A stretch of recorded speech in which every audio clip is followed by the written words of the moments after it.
J'étais avec Sébastien de ZEC. Écoute, ZEC, Réseau ZEC, en fait, le vrai nom. Tu peux-tu m'en parler un petit peu plus? Parce que moi, je connais le nom, mais je connais un petit peu moins les services et tout ça. Puis je me suis juré cette année, en 2025, que j'étais pour aller au moins en visiter une, puis mieux comprendre l'offre de service, parce que je sais qu'on peut aller pêcher, on peut aller chasser, mais il y a tout le côté plein air qui est intéressant dans l'offre de service, dans le territoire que vous couvrez. Fait que pour quelqu'un qui est maniaque de plein air en général, je pense qu'on peut trouver notre partie chez vous, là. Puis ça existe depuis combien de temps aussi? Puis qu'est-ce qu'on offre? Qu'est-ce qu'on va avoir au réseau ZEC? Les ZEC, dans le fond, c'est un acronyme. ZEC, c'est Zone d'exploitation contrôlée. C'est 63 territoires, c'est 48 000 km² de territoire.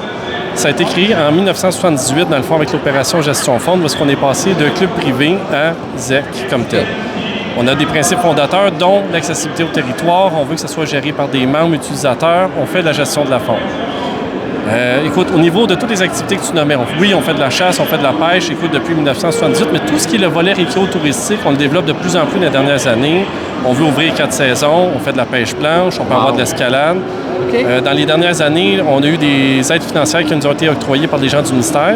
On a pu mettre en place beaucoup d'unités d'hébergement locatifs, que ce soit du pré à camper, des yurts, on a des dômes, on a des tipis.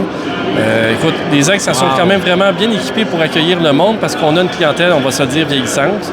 On veut travailler avec la clientèle, puis si tu veux avoir le produit, bien, il faut que tu puisses les attirer comme ça. Là. Si eux autres n'ont pas ce qu'ils veulent, ils ne viendront pas te voir là, comme tel. J'ai même entendu dire par tes collègues hier qu'il y avait même un développement qui se faisait pour le van life et tout ça. Là.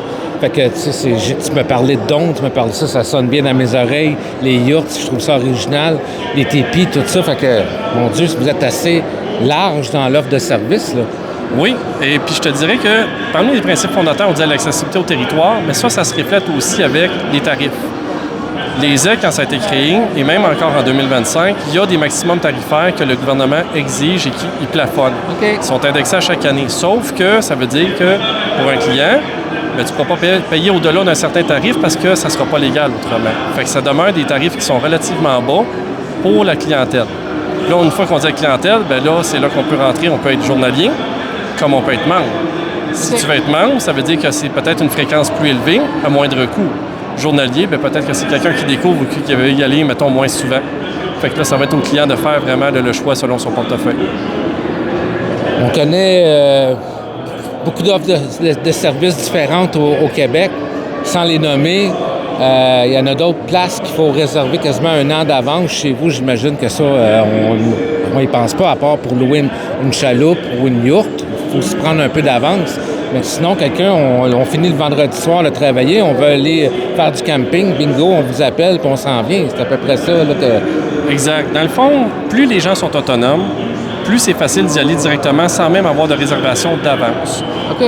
On peut faire des réservations par un poste d'accueil virtuel, donc un PAV, PAV. C'est disponible pour la plupart des ZEC. Fait que donc, les gens sont autonomes, ils peuvent aller sur le PAV, faire leur réservation, arriver sur le territoire, montrer au préposé à l'accueil, écoute, j'arrive. Ils se rendent au site, font leur activité, puis quand ils sortent à ce moment-là, font leur déclaration de sortie. Fait qu'on peut y aller si, comme tu disais, dans le fond, on a besoin de plus d'équipement au départ. On appelle, on réserve, mais on n'a pas besoin de faire 2 ans d'avance comme tel. Oui, ça fait une grosse différence comparé à la compétition. Écoute, je suis emballé. J'ai hâte d'aller vous essayer cette année, puis un gros merci pour cette petite entrevue. Merci beaucoup, Yves. Ça fait plaisir.